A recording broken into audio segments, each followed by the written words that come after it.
Welcome to the Rim Break Rodeo. We hope this video helps. You begin by confirming the license type and linking your Microsoft account so activation follows you. Retail licenses transfer, OEM usually does not. Once done, back up all user data to an external drive or cloud. Export browser, email, and app settings so nothing is lost. Next, make a bootable USB using the Windows Media Creation tool. Use an 8+ GB USB and pick the correct architecture. These steps let you start the migration immediately and avoid delays during installation. You boot the new computer from the USB installer. Use the vendor key for the boot menu and select the USB device.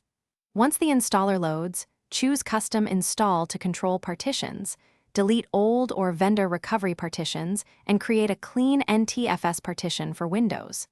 Install proceeds faster on SSDs, so make sure you select the correct drive.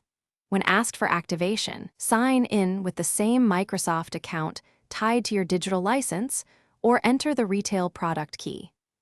You finish by installing chipset, GPU, and network drivers from the PC maker, then run Windows Update repeatedly until no important updates remain.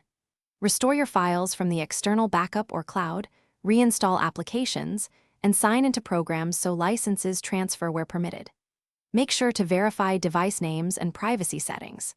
If activation fails, run the activation troubleshooter, confirm the Microsoft account is correct, and remember retail licenses have transfer limits. Contact Microsoft support if the troubleshooter can't resolve it.